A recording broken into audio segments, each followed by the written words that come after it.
India में बच्चों को भगवान का रूप कहा जाता है और फैमिली का कोई भी इंसान, चाहे वो अंकल आंटी कोई भी हो, बच्चों से सभी प्यार करते हैं।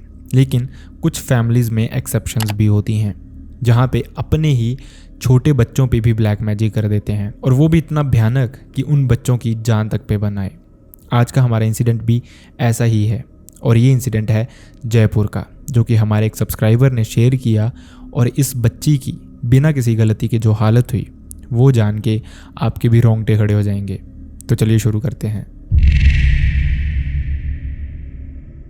तो जैसा मैंने आपको बताया, ये इंसिडेंट है जयपुर का, और ये हमारे साथ शेयर किया हमारे एक सब्सक्राइबर आकाश ने। और ये जो इंसिडेंट हुआ था वो आकाश के ही रिलेटिव्स के साथ हुआ था। आकाश ने क्लियरली इनके बारे में नहीं बताया, बस इतना बताया कि वो आकाश के रिलेटिव्स थे। और ये जो इंसिडेंट है ये 2022 का इंसिडेंट है, सिर्फ 2 साल पहले का। इस इंसिडेंट की शुरुआत हुई थी लगभग 12-13 साल पहले एक फैमिली से, जहाँ पे 2 भाई थे जिनका नाम था पुनीत और संजय, जिनमें से पुनीत बड़ा था और संजय छोटे भाई थे। इनमें से अभी पुनीत की शादी को लगभग 3 साल हो गए थे, लेकिन उनके घर पे कोई भी बच्चा नहीं था। वहीं जो संजय था, उनकी शादी पुनीत की शादी के लगभग 3 साल बाद हुई थी। और इनकी फैमिली का एक बहुत अच्छा बिजनेस था, जो कि हार्डवेयर का था। और इनका जो बिजनेस है वो काफी अच्छा चलता है, मतलब जो टर्नओवर है वो ठीक ठाक रहता है। और दोनों भाइयों की जिंदगी, अर्निंग सब यहीं से चल रही थी। लेकिन जो पुनीत था, उनकी फैमिली में सिर्फ एक दुख था कि उनके घर पे कोई बच्चा नहीं था।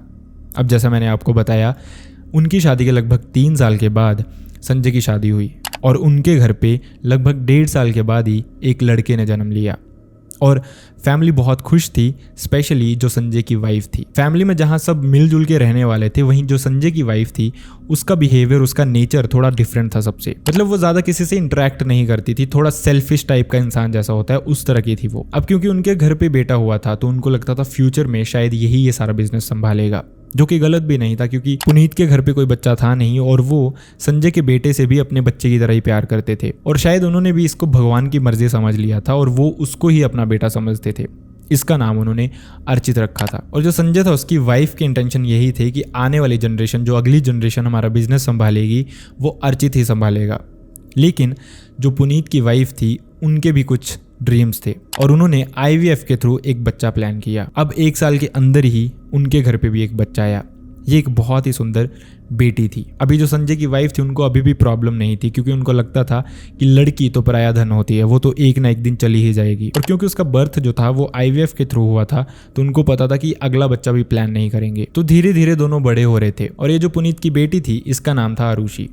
अब फैमिली में सब नॉर्मल ही चल रहा था, दोनों बच्चे धीरे धीरे बड़े हो रहे थे। दोनों की एज का डिफरेंस भी लगभग 1.5-2 साल का ही था। लेकिन जो अर्चित था, फैमिली को धीरे धीरे पता लगना शुरू हुआ कि अर्चित पढ़ने में इतना अच्छा नहीं है। मतलब जो अर्चित था वो स्टूडियस नहीं था, वो पढ़ने लिखने में इतना अच्छा नहीं था, और उसके मार्क्स भी बहुत कम आते थे। अक्सर फैमिली उसका मजाक उड़ाती रहती थी कि इसको हमने अपने ही स्टोर में वर्कर रख लेना है, क्योंकि पढ़ता लिखता तो है नहीं, बिजनेस क्या संभालेगा।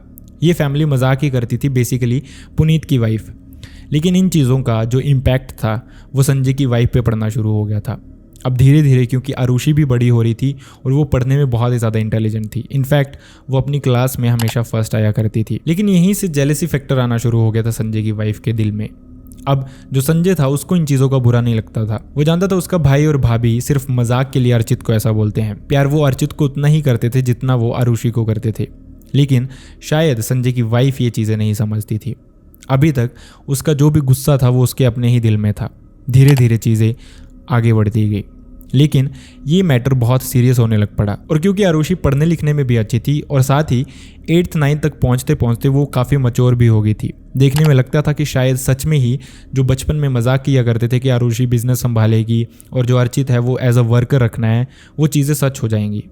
और ये चीज़ें जो थी, ये इम्पैक्ट कर रही थी संजय की वाइफ के मन में।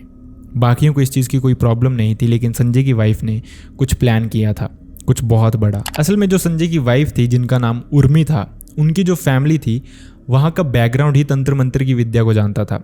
जो उर्मी की दादी थी, उनको बहुत नॉलेज था ब्लैक मैजिक वगैरह का।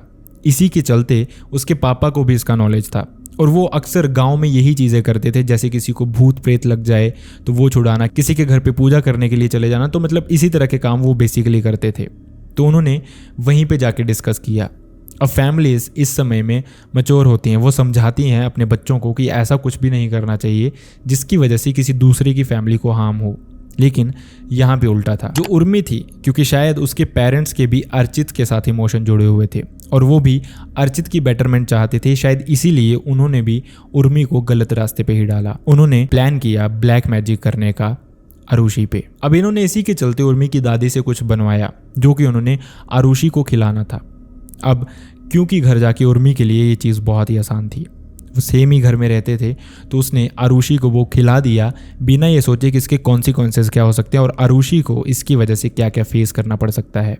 उनको सिर्फ अर्चित की बेटरमेंट दिख रही थी। अगले कुछ दिनों से ही आरुषि पे इन चीज़ों का इफेक्ट दिखना शुरू हो गया। शुरू में आरुषि चलते चलते खेलते खेलते बेहोश हो जाती थी और उसकी जो आंखें होती थी वो ऊपर की तरफ हो जाती थी और फैमिली को ये लगता था कि उसको फिट्स वगैरह की प्रॉब्लम आनी शुरू हो गई है, जिसकी वजह से उन्होंने आरुषि को बहुत सारे हॉस्पिटल्स में घुमाना शुरू कर दिया।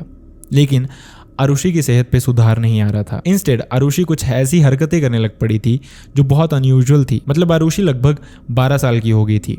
बचपन से ऐसा उसने कुछ भी नहीं किया था जो अब वो करना शुरू हो गई थी। इसके अलावा भी आरुषि ने कुछ ऐसा करना शुरू किया जिसको देख के फैमिली को समझ आ गया था कि ये फिट्स नहीं, शायद कुछ और ही है। आरुषि सोए एकदम से उठती थी और रोना शुरू कर देती थी, ये बोल के कि उसे कोई दिख रहा है, कोई उसे बुला रहा है, कोई उसे डरा रहा है। इस तरह की बहुत सारी चीजें आरुषि ने बोलना शुरू कर दी। अब पुनीत और उसकी वाइफ बहुत परेशान थे क्योंकि उन्होंने आरुषि को कभी भी ऐसा नहीं देखा था। लगभग 12 साल की हो जाने के बाद क्योंकि आरुषि मैच्योर हो रही थी तो ऐसी हरकतें उससे एक्सपेक्ट भी नहीं की थी फैमिली ने। फैमिली समझ गई थी कि आरुषि किसी ना किसी चीज से तो सफर कर रही है, लेकिन अभी तक उन्होंने ये प्रेफर नहीं किया कि इस छोटी बच्ची को वो किसी तांत्रिक, किसी बाबा के पास लेके जाएं। इंस्टेड वो हॉस्पिटल्स में ही उसको घुमाते रहे। धीरे धीरे चीजें और भयानक होने लग पड़ी। जो आरुषि थी वो कुछ और ऐसी चीजें करने लग पड़ी जो पिछली बहुत सारी चीजों से वियर्ड थी। क्योंकि आरुषि अलग से अपने रूम में सोती थी, आरुषि ने कंप्लेन करना शुरू कर दिया अपने पेरेंट्स से कि उसको कोई टच करता है, उसको कोई लगता है कि उसके पास हमेशा बैठा रहता है, स्पेशली जब वो सो रही होती है। उसको सोते हुए कभी कभी ऐसा भी लगता है कि कोई उसका पैर पकड़ता है और सबसे भयानक, उसको ऐसा लगता था कि उसके कमरे में उसके अलावा भी कोई है जो कि रात भर घूमता रहता है। इनफैक्ट उसके साथ कुछ अजीब चीज़ें भी होनी शुरू हो गई थी। आरुषि उनको बताती थी कि वो अपना कमरा लॉक करके सोती है, लेकिन मोस्ट ऑफ द टाइम जब भी सुबह उठती है तो उसका जो दरवाज़ा होता है वो खुला होता है। फैमिली को लग रहा था कि शायद इसको डर लग रहा है या फिर अकेले ये कुछ हेलुसिनेट कर रही है, तो उन्होंने अपनी बेटी को अपने साथ सुलाना शुरू कर दिया। लेकिन इसके बाद चीज़ें और भयानक होनी शुरू होगी। वो रात को उठ के भागना शुरू कर देती थी और बस यही बोलती रहती थी, वो यहीं है, वो दिख रहा है, वो यहाँ चल रहा है, वो वहाँ चल रहा है। इस तरह से बहुत सारी चीज़ें आरुषि बोलती रहती थी। धीरे धीरे ऐसा लगना शुरू हो गया था कि आरुषि सिर्फ 12 साल की उम्र में पागल होती जा रही है। फैमिली डॉक्टर्स के पास घुमा घुमा के आरुषि को थक गई थी।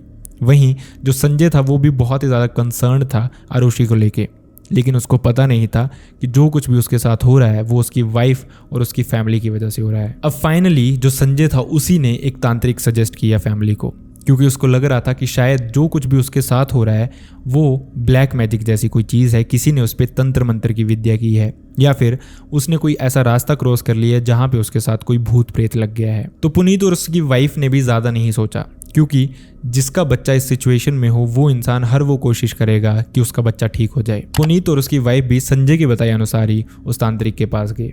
वहाँ पे जाके उनको कुछ चीज़ें पता चली। जो तांत्रिक था उसने उनको नॉर्मली बताया कि इस पे किसी ने ब्लैक मैजिक किया है, लेकिन अभी तक क्लियर नहीं था कि ये करवाया किसने है। तांत्रिक ने उनको ये चीज़ें बताई कि हो सकता है आपकी वेल्थ देख के या फिर जिस तरह से आरुषि इंटेलिजेंट थी, अपने इस छोटी सी उम्र में ही इतनी मैच्योर होती जा रही थी, ये चीज़ें देख के किसी ने ऐसा किया हो। लेकिन असल में जो चोर था वो घर पे ही था और किसी को भी इसके बारे में नहीं पता था। अब इसके बाद जो तांत्रिक था उसने उनको घर पे जलाने के लिए हवन दिया और साथ ही खाने के लिए कुछ चीज़ें दी कि जब हवन जलाओगे उसके बाद ये खिलाना है आरुषि को ही सिर्फ।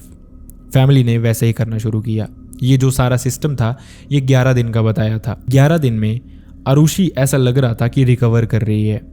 हालांकि चीज़ें अभी भी उसके साथ कुछ अजीबोगरीब हो रही थी, लेकिन देखने में ही एक चेंज आरुषि में दिखना शुरू हो गया था। वहीं जो संजय की वाइफ थी वो इन चीज़ों को बहुत अपोज करती रहती थी कि आप किन चक्रों में पड़ गए हो, इस छोटी बच्ची का कहाँ इलाज करवा रहे हो, ऐसी बहुत सारी चीज़ें वो बोलती रहती थी। संजय उसको बीच बीच में टॉन्ट भी मार दिया करता था कि तुम्हारी तो फैमिली का ही बैकग्राउंड ऐसा है, जहाँ पे जो उसके डैड थे वो भी ओब्वियसली जैसा मैंने आपको बताया यही काम करते थे। लेकिन इस पे भी उर्मी ने संजय को यही बोला कि मैं नहीं इन चीज़ों पर विश्वास करती, चाहे जो भी हो हमें आरुषि को डॉक्टर के पास ही लेके जाना चाहिए।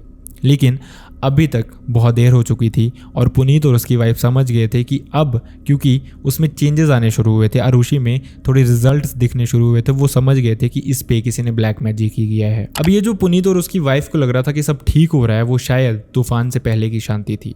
अब जैसे ही ये पूजा का 11वां दिन था तो फिर से आरुषि के साथ कुछ बहुत भयानक हुआ और कुछ ऐसा हुआ जो कि सुनने में बहुत अनरियल सा लगता है। आकाश ने बताया कि उसके पेरेंट्स ने उनको बताया था कि इस इंसिडेंट के दौरान लगभग 10वें 11वें दिन जो आरुषि थी वो बेड पे फ्लोट कर रही थी। लिटरली उसकी जो बॉडी थी वो ट्विस्ट हो गई थी, उसकी आर्म्स मुड़ गई थी, उसकी लेग्स मुड़ गई थी और वो लिटरली फ्लोट कर रही थी बेड पे, जो कि पिछले सारे इंसिडेंट से बहुत ज़्यादा भयानक था। और इसके बाद जो पुनीत था उसने सीधा उस तांत्रिक को ही फ़ोन किया ये सब बताने के लिए। तांत्रिक को थोड़ा आइडिया था शायद कि किसी घर के इंसान ने ही ऐसा कुछ किया है। इसके बाद जो तांत्रिक था उसने पुनीत को बोला कि घर के सब लोगों का कोई ना कोई कपड़ा लेके आना, उनको बताए बिना, चेक करने के लिए। और पुनीत और उसकी वाइफ ने ऐसा ही किया।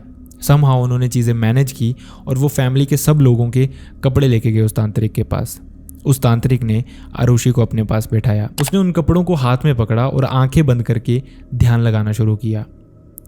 लिटरली उसने जैसे ही उर्मी का कपड़ा पकड़ा उसने बता दिया यही है जिसकी वजह से ये चीज़ें हो रही हैं। और ये सुनने के बाद पुनीत, उसकी वाइफ और आरुषि के पैरों तले से ज़मीन ही खिसक गई कि कैसे कोई अपना ही फैमिली का इंसान ऐसा कर सकता है। लेकिन ये जो भी फैक्टर्स थे ये शायद पुनीत की वाइफ को पता थे, क्योंकि उन्होंने हमेशा नोटिस किया था उर्मी को, जब भी वो अर्चित के बारे में कुछ ऐसा बोलते थे या फिर आरुषि की बढ़ाई करते थे तो उर्मी के चेहरे पे हमेशा वो जेलेसी, वो गुस्सा दिखाई देता था। और शायद उसी की वजह से अल्टीमेटली ये सारी चीज़ें हुई थी। तांत्रिक ने उनको ये भी बताया कि ये जो कुछ भी हुआ है वो इस औरत के घर की तरफ से हुआ है। अब फैमिली और भी ज़्यादा श्योर होगी कि तांत्रिक जो भी बोल रहा था वो बिल्कुल सच था, क्योंकि उर्मी की फैमिली का बैकग्राउंड ही वैसा था। अभी तक अनूप, उसकी फैमिली और संजय तक इस पे विश्वास नहीं करते थे, लेकिन पुनीत और उसकी वाइफ को अब विश्वास हो गया था कि उर्मी का जो बैकग्राउंड है वो सच में भयानक है, वो सच में खतरनाक है और वो इस तरह से उनकी फैमिली को हार्म कर सकते हैं।